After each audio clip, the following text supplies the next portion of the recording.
What's up, everybody, and welcome back to Up North Comics. In today's video, we'll be discussing some collecting goals for 2024, as well as showing off a big DC Bronze Age key. If you like this kind of content, consider hitting subscribe, leaving a comment, liking the video. It really helps out with future videos and content creation. So the new year is quickly approaching, and it's gone by super fast. 2023 was a special year because it was the first year that I started actually collecting, and I watched a ton of content on YouTube, followed forums, read a lot about history of books and grading and all the things that new collectors typically will read about when they're getting into a new hobby. So I wanted to take the time and discuss with you guys two channels that have helped me out tremendously when I was beginning collecting. So the first channel is called Keston's Old School Comics. I'm not sure if you guys have ever heard of this channel before, but they are a very good source for all things Golden Age to Silver Age. They have a vast knowledge of the market with key facts of big Golden Age books as well as Silver Age. Keston does a really good job on his channel of kind of diving deep into the market, superheroes, Golden Age kind of stuff. He's done analytics, and Keston has a lot of great videos on his channel, including one that I had recently watched not long ago. It's Hulk 181 Soars, Genius Reveals Wild CGC Comic Analytics. So he had gone over how Hulk 181 isn't as rare as a Hulk 1 and kind of breaks things down. If you guys want to take the time to go check out Keston's Old School Comics, you won't regret it. He's helped me out so much just with knowledge. Next up, we have Liberty Hill Comics. This is a recent find for me on YouTube, but I've watched pretty much every single one of his videos. Dr. Paul is a really good source to learn about grading your own comics, pressing process, catch restoration, and flaws with PGX. He recently had some videos where he cracked a comic out of a PGX case. He found the defects, resubmitted them to CGC. I've recently done that with my own comic, and I'm going to be sending that to CGC later this year. So head over to Liberty Hill Comics. He has 40 years experience in collecting comics, and his vast knowledge is definitely greatly appreciated in the comic community. So heading into the new year, you got to have some goals, right? 2023, like I said, was a big year for me. I started collecting comics. 2024, I hope to continue that, and here is 4 goals for 2024. The first goal I'd like to talk about is slow and steady wins the race. I like to call this the tortoise mentality. I'm going to be focusing on key significance at Raw to send to CGC. I'm going to stop buying frequently and plan my purchases better. So what that means is I've been kind of all over the map. I have a ton of books that I acquired in 2023 that don't necessarily fit my collection. So what I'd like to do is sell those off and just kind of wait and pick my spots where I can find big keys or high grade books that would fit my collection a little bit better. Next up is a familiar one, grading with CGC. I have not submitted a book yet to CGC, and I'm pretty nervous about it. I don't know why. I'm just hoping everything goes good. I get blue labels.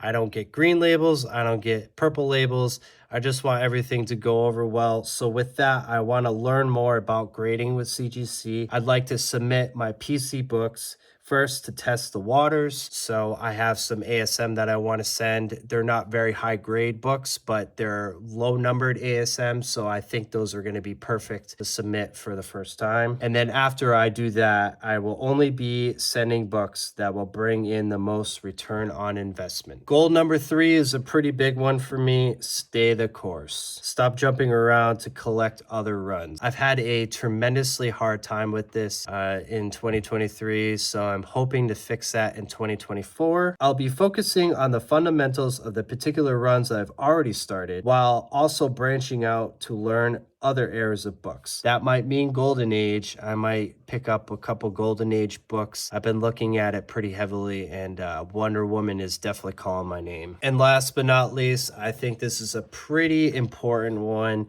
Learn about history and have fun. Read as much as I can from forums, retain information from YouTube content, as well as join in on live streams and build the channel. So learning about history. Everybody wants to learn the hobbies that they're in, but comic books has been the hardest one for me so far. There's just so much to learn, from Marvel value stamps to Mark Jewelers to grading your own comics. It's just been a lot. I hope to fix that in 2024 and learn as much as I can in that year, and hopefully it'll benefit me in the long run. So now that we got the goals out of the way for 2024, we could finally open up our very last book of 2023. It's a pretty big one, at least for me. Hunting for this book for a little while. I've been looking forward to it. I thought maybe it would be a next year kind of thing, but it just kind of jumped out and I had to grab it when I did. Joker #1. Very nice book. Very nice and clean. We'll be taking this out of the Mylar bag and board to inspect it a little bit more. This one was graded a 7.0 by the seller, so we're going to take it out and